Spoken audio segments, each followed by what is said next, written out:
Soyons curieux et curieuses de savoir comment le stress intense et chronique affecte notre santé reproductive.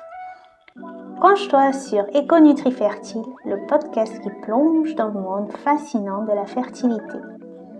Animée par moi-même Magdalena Ocete, une passionnée dans le domaine de la santé fertile. Partage ce podcast avec tes amis et tes proches qui pourraient bénéficier de comprendre l'impact du stress sur leur fertilité.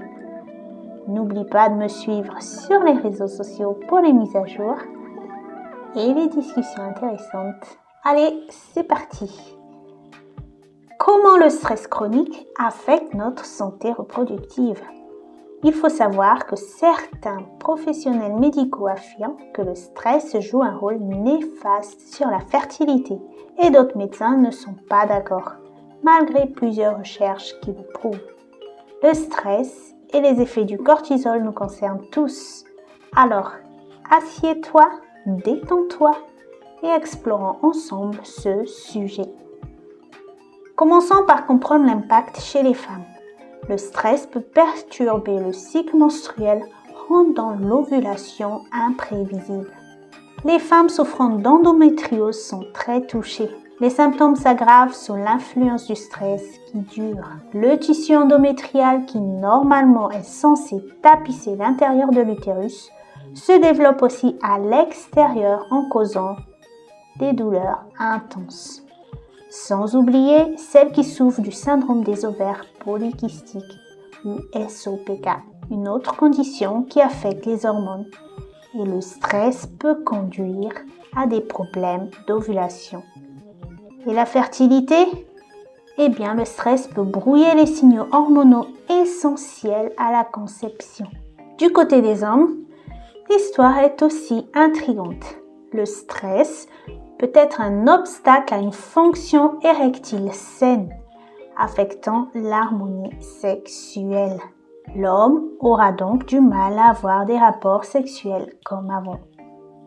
La qualité du sperme aussi en pâtit. Un stress prolongé réduit la concentration de spermatozoïdes, leur mobilité et leur qualité, ce qui peut diminuer la fertilité. Et la libido? Elle peut prendre un coup, diminuant l'intérêt pour les moments intimes. Et oui, les hommes aussi peuvent avoir des difficultés. Alors, il y a un fil commun entre les hommes et les femmes. Le désir et la libido peuvent tous deux s'estomper sous l'effet des situations stressantes. À cela s'ajoute l'anxiété et la dépression qui souvent sont compagnons du stress. Et ils ont un impact important, considérable sur la santé reproductive dans son ensemble. Il est important de noter que la relation entre le stress et les troubles de la reproduction est complexe et peut varier d'une personne à une autre. La gestion du stress est donc un élément crucial dans le traitement de la fertilité et la santé reproductive en général. Et voilà, chers auditeurs, notre voyage d'aujourd'hui touche à sa fin. Mais ne vous inquiétez pas, l'aventure continue bien au-delà de ce podcast. Si tu as aimé ce que tu as entendu, je t'invite à t'abonner à ma chaîne ou à suivre mon profil sur les réseaux sociaux. Là, tu découvriras des trésors d'informations et des outils pour gérer cet excès de cortisol qui peut parfois envahir notre quotidien. Et garder l'oreille tendue. Très bientôt, je partagerai avec toi des techniques vraiment révolutionnaires, des outils conçus par des hypnothérapeutes renommés, des maîtres dans l'art d'apaiser notre esprit et notre cœur. Ils nous montreront comment calmer les tempêtes internes, ces pics d'adrénaline et de cortisol pour retrouver une sérénité et équilibre. Abonne-toi maintenant sur ma chaîne pour être au courant de nouvelles publications sur comment booster ta fertilité et en même temps découvre des conseils pratiques sur la gestion du stress pour une meilleure santé reproductive. Ensemble, explorons les voies de la santé et du bien-être. Merci d'avoir été là et à l'écoute.